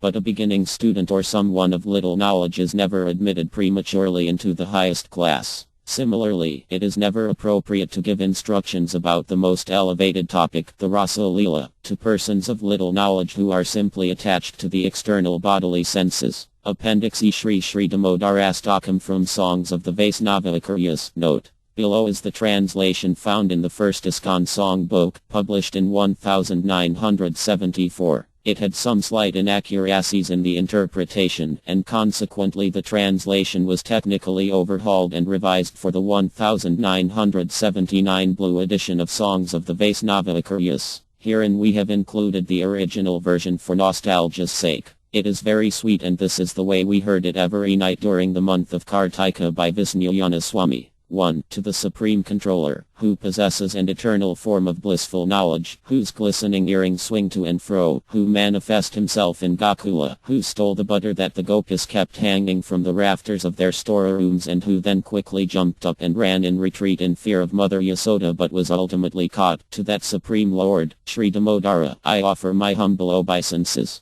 2. Upon seeing his mother's whipping stick, he cried and rubbed his eyes again and again with his two lotus hands. His eyes were fearful and his breathing quick, and as Mother Yasoda bound his belly with ropes, he shivered in fright and his pearl necklace shook. To this Supreme Lord, Sri Damodara, I offer my humble obeisances. 3. Those super excellent pastimes of Lord Krishna's babyhood drowned the inhabitants of Gokula in pools of ecstasy. To the devotees who are attracted only to his majestic aspect of Narayana in Vaikuntha, the Lord herein reveals, I am conquered and overwhelmed by pure loving devotion. To the Supreme Lord, Damodara, my obeisances hundreds and hundreds of times. 4. O Lord, although you are able to give all kinds of benedictions, I do not pray to you for liberation, nor eternal life in Vaikuntha, nor any other boon. My only prayer is that your childhood pastimes may constantly appear in my mind. O Lord, I do not even want to know your feature of Paramatma. I simply wish that your childhood pastimes may ever be enacted in my heart.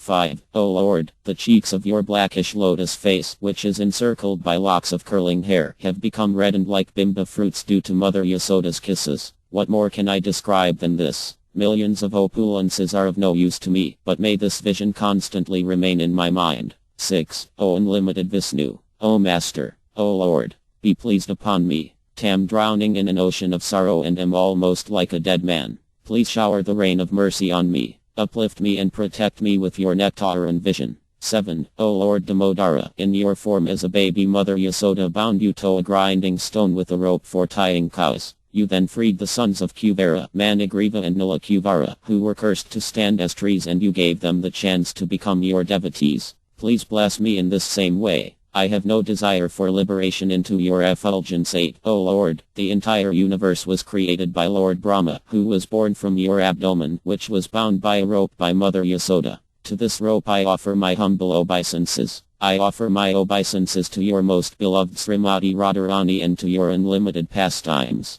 2nd Vilasa Daksika Initiation 1. I'll offer my respectful obeisances to Sri Krishna Chaitanya Deva, the Master of the Worlds, by whose mercy even a dog can easily swim across the great ocean. The rules of initiation 2. Following the descriptions found in Kesavakarya's Krama Dipika, I will now write about the rules for initiation. Without first becoming initiated, no one is qualified to engage in deity worship. One must always be initiated. 3. In the Agama Sastra it is said, a person born in a Brahmana family who has not yet accepted initiation is not qualified to perform the duties of a Brahmana. Such a person must accept initiation. 4. Such a person who is not yet initiated is not qualified to chant mantras, worship the deity, or perform other Brahminical duties. For his own benefit, such a person must accept initiation. This truth is confirmed by the words of Lord Siva. 5. In the Skanda Purana, Kartika Mahatmya, in a conversation of Brahma and Narada, it is said, persons who are not initiated into the path of devotion to Lord Hari and who do not worship Lord Him are like animals. What benefit can they attain by living such a life? 6. In the Vishnu Yamala, Sri Rukmangada tells Sri Mohini, O girl with the beautiful thighs, all the actions of an uninitiated person are worthless. A person who is not initiated will take birth in an animal's womb. 7. It is specifically said in the Vishnu Yamala, if a guru accepts a person as a follower but does not give him initiation, the Supreme Personality of Godhead places a curse on that guru and his disciples. 8. It is also said in the Vishnu Rahasya, a person who, ignorant of all the rules of worship, worships the deity with sincere devotion, attains a result 100 times better than a person who merely follows the rules without devotion. The glories of accepting initiation. 9. In the Vishnu Yamala it is said, philosophers who are expert in knowing the truth affirm that spiritual initiation brings transcendental knowledge and destroys sins. 10. Therefore one should bow down before a genuine spiritual master, surrender everything to him, properly accept initiation from him, and receive from him a Vaisnava mantra. 11. In the Skanda Purana, in a conversation of Brahma and Narada it is said, the best persons in the world, persons who are austere and faithful performers of pious deeds, accept initiation into the worship of Lord Hari, initiation that frees them from all sufferings. 12. In the Tattva Sagara it is said, as bell metal is turned to gold when mixed with mercury in an alchemical process, so one who is properly trained and initiated by a bona fide spiritual master immediately becomes a Brahmana. The time of initiation. During that time the purity of the month Masasati, 13-15. In the Agama Sastra it is said, for one who accepts mantra initiation during the month of Kaitra, March-April, there are many troubles. One who accepts initiation during the month of Vaisakha, April-May, attains precious jewels. One who accepts mantra initiation during the month of Jyesta, May-June, attains death for certain. One who accepts mantra initiation during the month of Asada, June-July, attains the destruction of his friends and kin. One who accepts mantra initiation during the month of Shravana, July-August, becomes free from fear. One who accepts mantra initiation during the month of Bhadra, August-September, attains the destruction of his children. One who accepts mantra initiation during the month of Asvina, September-October, attains all auspiciousness. One who accepts mantra initiation during the month of Kartika, October-November, attains great wealth. One who accepts mantra initiation during the month of Margasirsa, November-December, attains auspiciousness. One who accepts mantra initiation during the month of Pausa, December-January, attains the loss of knowledge. One who accepts mantra initiation during the month of Magha January-February attains great intelligence. One who accepts mantra initiation during the month of Falguna February-March attains control over all. These truths the great Acharyas confirm. 16. In the Agastya Samhita, Sri Ram Arcana Kandrika, it is said, one who accepts mantra initiation during the month of Shravana attains prosperity. One who accepts mantra initiation during the month of Kartika attains knowledge. One who accepts mantra initiation during the month of Falguna attains prosperity. One should avoid accepting mantra initiation during Amalamasa intercalary month. 17-19. In the Gautamya Tantra it is said, one who accepts mantra initiation during the month of Kaitra attains all goals of life, Purusartha. One who accepts mantra initiation during the month of Vaisakha attains precious jewels. One who accepts mantra initiation during the month of Jyesta attains certain death. One who accepts mantra initiation during the month of Asada attains the destruction of his friends and kin. One who accepts mantra initiation during the month of Shravana attains a long life. One who accepts mantra initiation during the month of Bhadra attains the destruction of his children. One who accepts mantra initiation during the month of Asvina attains a treasury of jewels. One who accepts mantra initiation during the month of Kartika or the month of Margasirsa attains the perfections offered by chanting mantras. One who accepts mantra initiation during the month of Pasa attains the power to torment his enemies. One who accepts mantra initiation during the month of Magha attains great intelligence. One who accepts mantra initiation during the month of Falguna attains all he desires.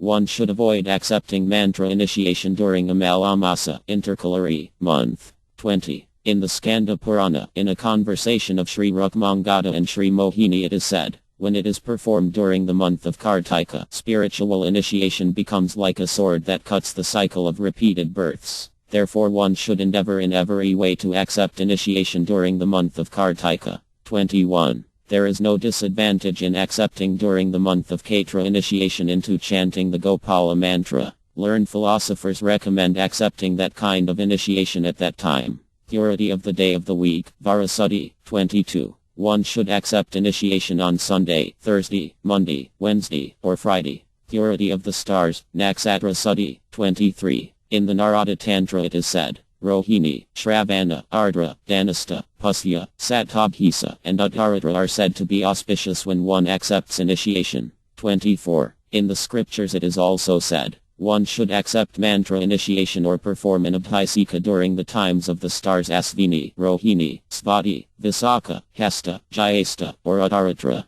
Purity of the day, Tithi Suddhi. 25. In the Sarasangraha it is said, one should accept mantra initiation during the Dvitya, Pankami, or Sesti. One may also accept it during the Dvadasi or Trayodasi. 26. In the scriptures it is said, the Turnima, Pankami, Dvitya, Saptami, Trayodasi, and Dasami are glorious days in which to accept mantra initiation. They fulfill all desires. 27. In this way on an auspicious day during the Suklapaksa, bright fortnight, on a Thursday or a Friday, at an auspicious moment during the time when a favorable star is conjoined with the moon, one should accept mantra initiation. 1. Special circumstances, Apavada. 28. In the Rudra Yamala it is said, at a holy place, or during a solar or lunar eclipse, or during the Pavitrapana festival, the full moon day of the month of Shravana, when Lord Krishna accepted Thr sacred thread, or during the Damanakrapana festival, in the month of Kaitra, one may accept mantra initiation without considering the purity of the month, stars, or anything else. 29. All auspicious moments and auspicious situations of the moon and stars always reside in those situations. A person who accepts mantra initiation in one of these situations attains long life, wealth, and good children. 30. No auspicious time is equal to the time of the solar or lunar eclipse. Whatever auspicious deed is done at that time brings limitless benefit. During the Sturya Parva times, solar solstices, equinoxes, or eclipses, there is no consideration of purity of the month, day of the week, or anything else. 31. In the Tattva Sagara it is said, when one attains the rare and difficult to attain association of a bona fide saintly spiritual master, Sadguru, then whatever moment he gives permission to accept initiation is a very auspicious moment for initiation. 32. Whether he comes in the city, in the forest, in a holy place, during the day, or during the night, whenever or wherever he permits, one may accept initiation from him. 33. If so a saintly spiritual master wishes, there is no need of the candidates having visited holy places, followed vows, performed homas, bathed in holy waters, or chanted japa. Such a saintly spiritual master's consent is the only thing needed for initiation.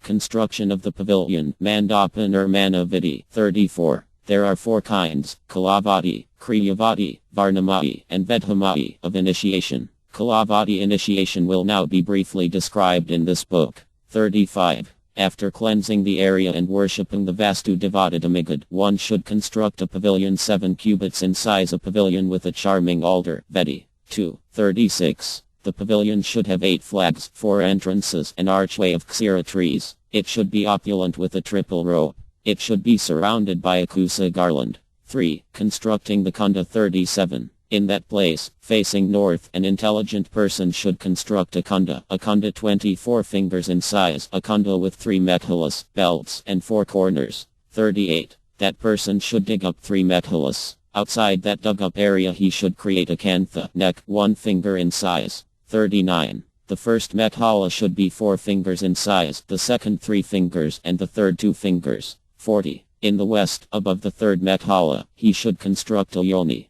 The yoni should be 6 fingers wide and 12 fingers long. 41. It should be 1 finger high. In its midst should be an opening. Then he should construct a gajadara, elephant's lip, with its own methala. 42. Then, for the purpose of performing 50 homas, he should construct a kunda the size of a raised fist. 43. For the purpose of performing 100 homas he should construct a kunda the size of an aratni cubit, measured from the elbow to the tip of the small finger. For the purpose of performing 1,000 homas he should construct a kunda the size of a pani cubit. For the purpose of performing 10,000 homas he should construct a kunda the size of 4 cubits. For the purpose of performing 10 million homas he should construct a kunda the size of 8 cubits. He should make the kunda as deep as it is wide. 44. The size of the kunda may be increased beyond these numbers, but it may not be decreased to less than these minimum sizes. 45. Following these instructions, an intelligent person should carefully construct the kunda. If he does not carefully follow these instructions, there will be many faults and many troubles will come.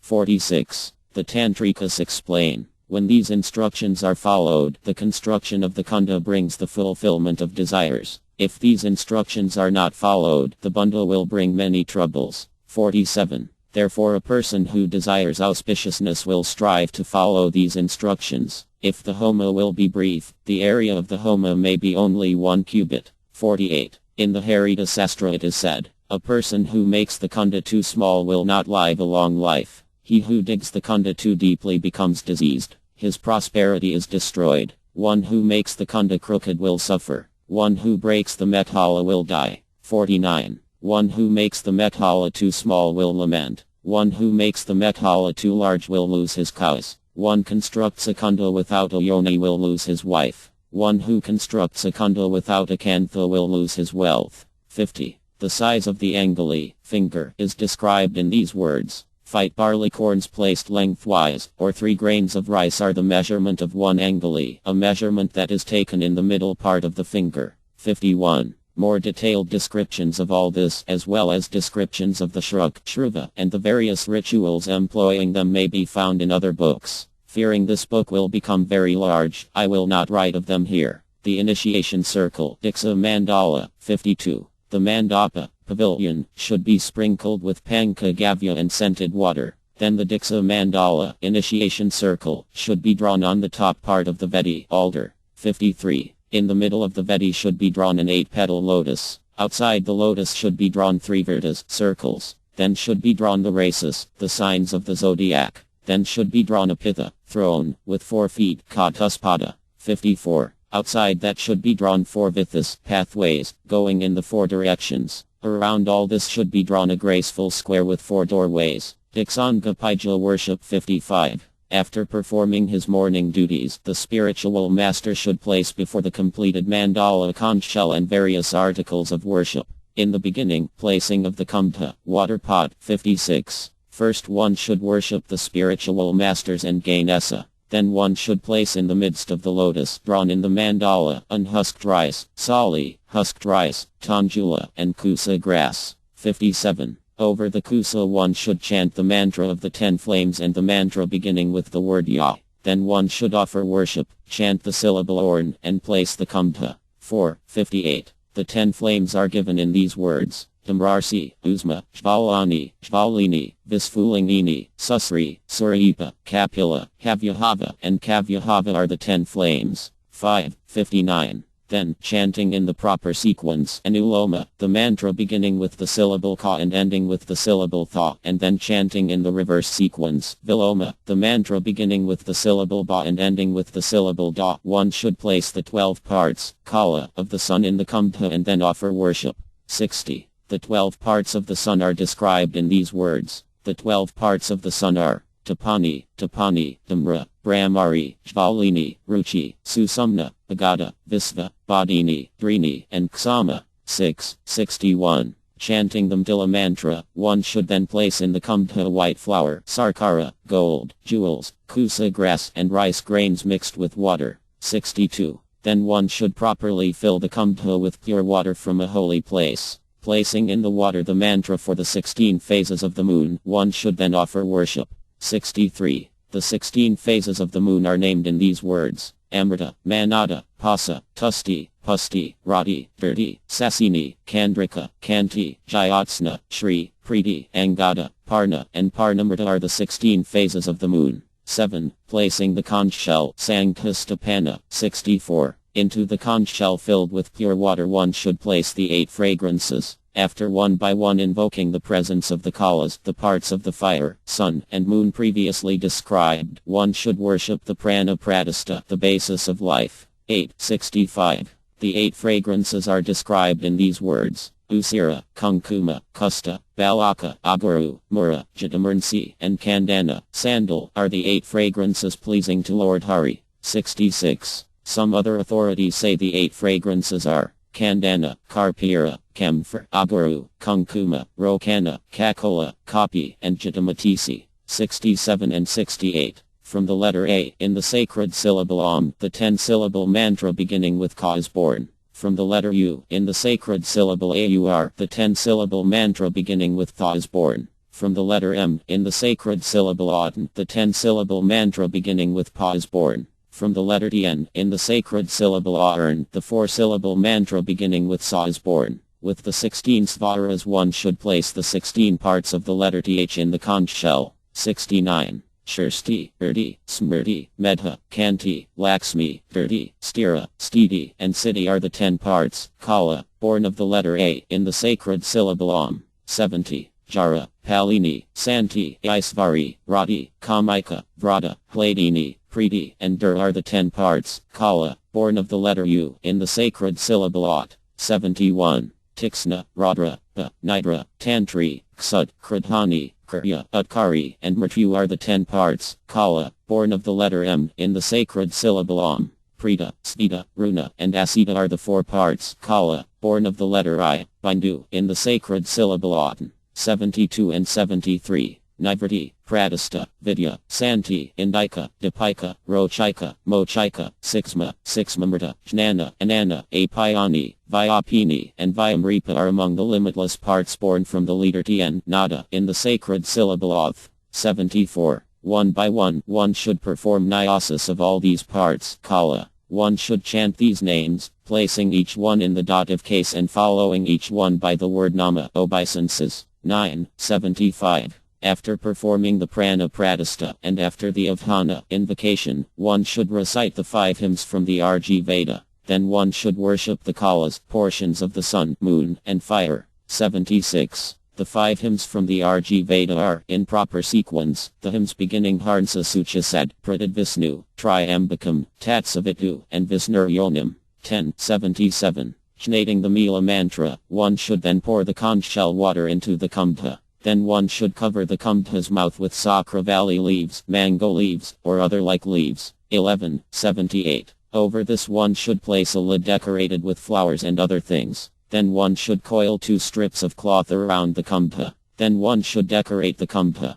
12. Within the kumbha, worship of the Supreme Personality of Godhead is placed 79. Then the Akriya should invite Avhana, the effulgent Supreme Personality of Godhead, to enter the kumbha. Considering the Lord to be everything, the Akriya should worship the Lord by offering him a throne and by presenting other offerings also. 80. Then he should offer Sadanga Nidsa to the form of the Supreme Personality of Godhead. He should consider the Lord everything. 81. Some authorities say that, employing all nidsas except for the Karanayasa and Pithanayasa, one should meditate on the Supreme Personality of Godhead as the Supreme Power, Teja. 82. Then, with various offerings described in sacred books, one should worship the Supreme Personality of Godhead, who resides in the kumbha with his primary limbs, Anga, secondary limbs, Apanga, and coverings, for Varana. 83. Then, after presenting the offerings to the Lord, one should place outside the circle pastika cakes, lamps, seeds, sprouts, and receptacles. The Homa for initiation, Diksha Homa, missing footnotes from Srila Sanatana Goswami's Commentary 1. Srila Sanatana Goswami explains one should not accept mantra initiation at sunset. 2. Cleansing the area means removing huska of grain, hairs, fragments of burnt wood, bones, pebbles, or anything else that might make the sacrificial pavilion impure. This process has been in the books Radhatilaka and in other books also, in their description of constructing a temple. Fearing that we will here be drawn into a lengthy description, only a summary of this is written here in this book. Here it is said the pavilion should be 7 cubits. Some authorities say the pavilion may be 6 cubits, 8 cubits, or 12 cubits. In the Vasista Samhita it is said, the pavilion may be 6 cubits, 8 cubits, or 12 cubits. That the altar should be charming means that it should be beautiful. It should be neither too big, too small, too high, or too low. It should be placed in the middle of the pavilion. It is also said in the scriptures, the pavilion should be 5 cubits in size. LT should have 4 corners and 4 faces. In the middle of the pavilion one should construct a beautiful altar that is 1 cubit in size. In the Vasista Samhita it is said, in the northeast or the northwest one should construct an altar. The altar should be 1 cubit high. It should have 4 corners. 3. The 8 flags here means 1 flag in each of the 8 directions. Outside the entrances of the pavilion should be placed in the ground an archway made of plaxa trees and other trees of the Ksira group. This is described in these words of the Medisa Purana. In the east should be an archway of plaxa trees. In the south should be an archway of Udambara trees. In the west should be an archway of Asvatha trees. In the north should be an archway of Nyagrodha trees. The entire area should be surrounded on all sides by a triple rope. This means 3 ropes bound together by kusa. Some authorities say the triple ropes here is 3 ropes made of kusa. 4. Over the kusa grass one should place the mantra consisting of the 10 flames. Then one should circumambulate. Then with sweet fragrances, flowers, and other offerings one should offer worship. Then one should chant the scared syllablum. Then one should place the water pot over the kusa grass. How is that done? It is done with the 10-syllable mantra beginning with Ya and ending with Ksa. In this verse the words Yathadita mean without disobeyed the instructions spoken by persons learned in the scriptures. 5. Damodarastakam Nama is given here as an example of the mantra of the 10 flames. Translator's note. In this way the mantra becomes Damodarastakam Nama, Usmaya Nama, Jvalanyai Nama, Jvalinyai Nama, Visfulinyai Nama, Susraya Nama, Surapa Nama, Kapilaya Nama, Kavyahavya Nama, Kavyahavya Nama. Some say one should meditate on the 10-petal lotus. In the whirl of that lotus one should place the mantra Maiden Vani Kamala Nama, and in the 10 petals of that lotus one should place the mantras for the 10 flames. Then one should meditate on a 12-petal lotus situated between the eyebrows, and one should also meditate on a 16-petal lotus situated on the neck. Meditating in this way one should chant the 2 mantras Arnarka Mandala Nama for the first lotus and Uthsoma Mandala Nama for the second lotus. One should place these mantras on the whorls of these 2 lotuses. On the petals of these 2 lotuses one should then place the names of the flames of the sun. On the first lotus, Nad the flames of the moon. On the second lotus. This is explanation some authorities give. Some other authorities say one should place these 38 mantras on the Vana Mandala and other places, and one should place 50 recitations of Orn on the conch shell filled with pure water. 6. Translator's note. The mantras then become Tapanyainama, Tmrainama, Brahmariyainama, Jvalinyainama, Rukainama, Susumnainama, Bagadyainama, Visvayainama, Badinyainama, Drinyainama, Ksamyainama. 7. Translator's note. The mantras then become Amritayainama, Manadyainama, Tistyainama, Tustainama, Pustainama, Ratanama, Vrtainama, Sasinyainama, Kandrikainama, Kantanama, Jayatsnayainama, Styainama, Pritainama, Angadyainama, Purnayainama, Trinamrtayainama. 8. The method of worshipping the Prana Pratistha is described in Sri Purushottamavana's commentary on the book Kramadipika. 9. Translator's note. The resulting mantras are given here. Shristainama, Hridainama, Smrtainama, Medhainama, Kantanama, Laxmyainama, Vrtainama, Styrainama, Stitainama, Siddhainama, Shriyainama, Palinyainama, Santanama, Aisvaryainama, Ratanama, Kamakainama, Vridyainama, Hladinyainama, Pritainama, Durainama, Tixnayainama, Radrainama, Yainama, Nidrainama, Tantrainama, Ksudnama, Kritanyainama, Kriyainama, Utkrayainama, Mrtyavnama, Pritainama, Svetainama, Runainama, Asitainama, Nivrtainama, Pratistainama, Vidyainama, Santanama, Indikainama, Dipakainama, Rochikainama, Mochikainama, Sixmayainama, Sixmamrtayainama, Jnanyainama, Ananyainama, Apayanyainama, Vyapinyainama, Vyamartipainama. 10. These 5 hymns each refer to a part of the sacred syllabilum. The first refers to the letter A, the next to U, and the succeeding ones to M, Bindu, and M, Nada, respectively. 11. The other leaves are Asvatha leaves and other like leaves. 12. Here the lid may also be decorated with fruits, husked rice, tanjula, and other things. The kumbha may be decorated with flowers, sandal paste, and other things.